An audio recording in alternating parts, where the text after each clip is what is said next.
پاکستان کے سیاسی منظرنامے پر ان دنوں سیاسی مہم اور جوڑ توڑ اکثر سیاسی جماعتوں نے شروع کر دیا ہے، لیکن گزشتہ انتخابات میں پنجاب کی سیاست میں نمودار ہونے والی تحریک لبیک پاکستان اور مرکزی مسلم لیگ نون ابھی تک سیاسی طور پر زیادہ متحرک دکھائی نہیں دے رہی ہیں۔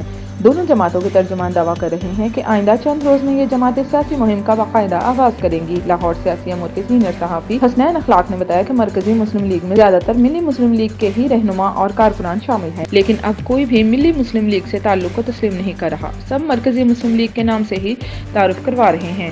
ملی مسلم لیگ کو الیکشن کمیشن کی جانب سے رجسٹریشن ہی نہیں ملی تھی۔ پہلے بھی مسلم لیگ کا نام صرف استعمال کیا گیا تھا، ٹکٹیں کسی اور کے نام سے جاری ہوئی تھی، لہٰذا اب بھی بیشتر وہی لوگ اس پارٹی کو مرکزی مسلم لیگ کے نام سے چلا رہے ہیں۔ مرکزی مسلم لیگ کے ترجمان حنظلہ عماد کے مطابق یہ حتمی طور پر نہیں کہا جا سکتا ہے کہ مرکزی مسلم لیگ میں ملی مسلم لیگ کے کتنے رہنما یا کارکن ہیں، لیکن ہمارے دروازے سب کے لیے کھلے ہیں۔ سوال اٹھتا ہے کہ آئندہ سال فروری میں ہونے والے عام انتخابات کے تناظر میں یہ دو جماعتیں پنجاب میں کس حد تک متحرک ہو سکیں گی اور نون لیگ یا کسی دوسری بڑی جماعت کے لیے کتنا بڑا چیلنج بن سکیں گی۔ تجزیہ کاروں کے مطابق ان دونوں جماعتوں کو 2018 کے انتخابات میں سیاسی انجینئرنگ کے ذریعے نون لیگ کا ووٹ بینک تقسیم کرنے کے لیے استعمال کیا گیا تھا، لیکن اس مرتبہ ان جماعتوں کو اس طرح پذیرائی ملنا مشکل نظر آتا ہے۔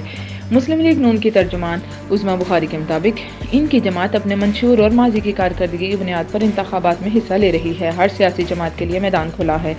ہر سیاسی جماعت آئینی و قانونی طور پر انتخابات میں حصہ لے سکتی ہے۔ نون لیگ کو کسی جماعت سے کوئی خطرہ نہیں ہے، کیونکہ ماضی میں بھی پنجاب ان کا گڑھ تھا اور اب بھی عوام ہمارے ساتھ ہے۔ تجزیہ کار وجاہت مسعود نے کہا کہ انتخابات میں ویسے تو کئی سیاسی جماعتیں حصہ لیتی ہیں، لیکن ہر بار کچھ جماعتوں کو کسی نہ کسی مقصد کے تحت الیکشن میں اتارا جاتا ہے۔ 2018 کے انتخابات میں ٹی ایل پی سے پہلے دھرنا دلوایا گیا، پھر نون لیگ کا راستہ روکنے کی غرض سے ووٹ تقسیم کرنے کے لیے سیاسی میدان میں اتارا گیا۔ اسی طرح ایم ایم ایل کے نام سے پارٹی بنا کر الیکشن لڑایا گیا تھا۔ اب یہ سیاسی جماعتیں انتخابات میں حصہ لے رہی ہیں، لیکن اس بار ان جماعتوں کو شاید پہلے کی طرح پذیرائی حاصل نہ ہو سکے۔